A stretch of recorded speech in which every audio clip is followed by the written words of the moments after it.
ọ̀rọ̀ tí àwọn èèyàn rò pé ó ti kúrewé kíní ọ̀hún kò tí ì kúregbò lọ́jọ́ ìṣẹ́gun Tuesday gan ni ẹgbẹ́ òṣèlú Labour Party tí Peter Obi gba ilé ẹjọ́ lọ níṣẹ́ ni wọ́n pe aṣíwájú Bọ́lá Ahmed Tinubu lẹ́jọ́ wọ́n ní kí ilé ẹjọ́ pàṣẹ fún àjọ elétò ìdìbò INEC kí ó gba Sàbúkẹ́ mo yege mo jáwé olúborí nínú ìbò ààrẹ tí wọ́n fún ọkọ̀ Olúrẹ̀mí kí ọkùnrin Jagaban yóò má láǹfààní láti gba ipò ààrẹ lọ́wọ́ Muhammadu Buhari lọ́jọ́ 29 oṣù karùn-ún ọdún yìí. Òun Peter Obi gan ni kó gbé Sàbúkẹ́ yìí lé lọ́wọ́ o nítorí òun gan ni gbogbo ọmọ Nàìjíríà dìbò fún ariwo obidient tí àwọn èèyàn ń pa aṣáájú ìbò kì í ṣe lásán o wọ́n dìbò òun fóun lọ́pọ̀ yanturu ni òun lòún sì wọlé kì í ṣe bàbá Afọláṣadé ọkọ Olúrẹ̀mí Tinubu ọmọ olódòdẹ bí Peter Obi ṣe wí nìyẹn o ǹjẹ́ kí ló fà á tó fi rò pé òun gan ni ipò ààrẹ Nàìjíríà tó sí lásìkò bẹ́ẹ̀ tó sì ń tẹnumọ́ fún àjọ INEC pé kó fagilé ìbò ọjọ́ 25 oṣù kejì yìí èyí tó pè ní àwùrùjù lásán ju gbogbo ẹ̀ lọ. Ẹgbẹ́ òṣèlú APC tẹnumọ́ dáadáa pé Obi kọ́ ló wọlé o aṣáájú Bọ́lá Ahmed Tinubu gan ni ó jáwé olúborí òun ni yóò sì gba ipò lọ́wọ́ ààrẹ Muhammadu Buhari lọ́jọ́ 29 oṣù karùn-ún ọdún yìí pẹ̀lú ìlérí iṣẹ́ ìtẹ̀síwájú fún orílẹ̀-èdè Nàìjíríà kí àwọn Peter Obi Atiku Abubakar àti àwọn abẹ́síkáwọn wọn ó lọ so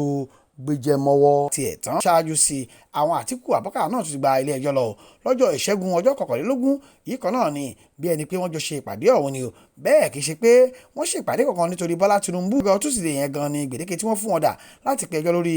àbájáde ìbò tó wáyé lọ́jọ́ 25 oṣù kejì ìyẹn tí wọ́n bá ní reservation bí àṣà àwọn olóyìnbó lórí àbájáde ìbò ọ̀hún tí INEC kéde pé Bọ́lá Ahmed Tinubu gan ni ó jáwé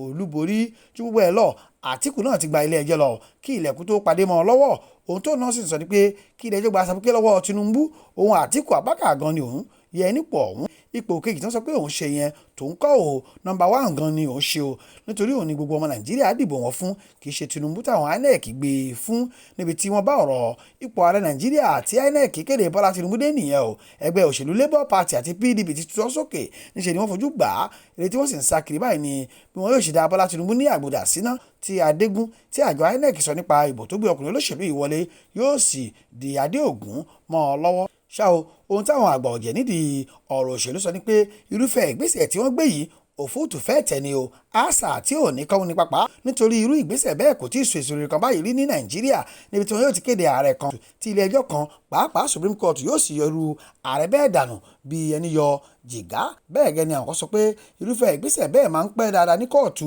tí rédèrèdè yóò sì padà gbẹ̀yìn ọ̀rọ̀ ọ̀hún gẹ́gẹ́ bí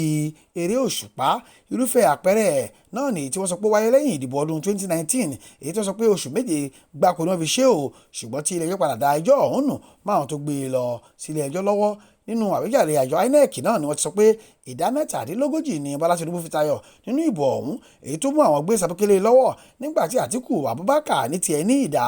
29 tí Peter Obi sì ní ìdá 25 èyí tó mú wà ní ipò kẹta báyìí tí kónkóso gómìnà ìpínlẹ̀ Kánò nígbà tó sì ṣe ipò kẹrin ìpínlẹ̀ ní Kánò nìkan ni ó ti ní ojúlówó òbò tó lé dáadáa ní mílíọ̀nù kan. Ṣá o lára ẹ̀bẹ̀ tí wọ́n ń bẹ ilé ẹjọ́ náà ni pé tí wọn kò bá lè gbé Sàbúkẹ́ tuntun lé Peter Obi lọ́wọ́ níṣẹ́ ni kí ilé ẹjọ́ pàṣẹ fún àjọ elétò ìdìbò láti ṣètò ìdìbò míì bẹ́ẹ̀ ló gbọ́dọ̀ fòfin de Tinubu àti igbákejì ẹ̀ Kashim Shettima kí wọ́n má ṣe kópa nínú ètò ìdìbò ọ̀hún. Wọ́n ní ìbò tá a dì lọ yìí ojooro màkàrúrù oríṣiríṣi ló wà níbẹ̀ o àwọn èèyàn méjèèjì kò sì túbọ̀ kó pamọ́ kí ẹlẹ́jọ́ sọ fún wọn kí wọ́n lọ jókòó jẹ́ lórí ọ̀rọ̀ òṣèlú. Ṣáájú àsìkò yìí náà ni ikọ̀ aṣáájú Bọ́lá Ahmed Tinubu ti sọ pé ohun ìdùnnú ló máa jẹ́ láti pàdé Peter Obi àti èyíkéyìí nínú wọn nílé ẹjọ́. Àwọn èèyàn Tinubu sọ pé tí ọ̀gbẹ́ni Peter Obi bá fẹ́ lọ sílé ẹjọ́ níbi tó ti fẹ́ lọ rò ó ní kóòtù pé ìbò tó wáyé lọ́jọ́ 25 oṣù kejì yìí àwòrúju ni o òun náà gbọ́dọ̀ múra dáadáa láti ṣàlàyé bí ẹgbẹ́ òṣèlú Labour tó jáde lórúkọ ẹ̀ ṣe na Bọ́lá Tinubu mọ́lé ní ìpínlẹ̀ Èkó níbi tí ọkùnrin olóṣèlú Jagaban rí ẹsẹ̀ múlẹ̀ dáadáa nínú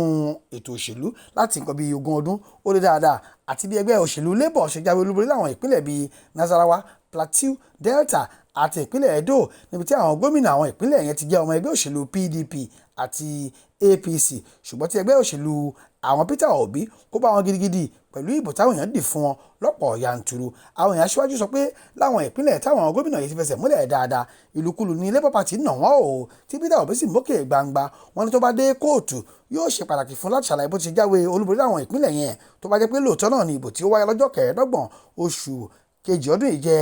àwòrúju lásán. Síwájú sí i wọ́n ní yóò tún ṣe pàtàkì fún ọkùnrin ọmọ Ìgbò yìí láti ṣàlàyé bó ṣe kó ìdá 90 ìbò ní gbogbo ilẹ̀ Ìgbò níbi tí ó ti jáwé olúborí.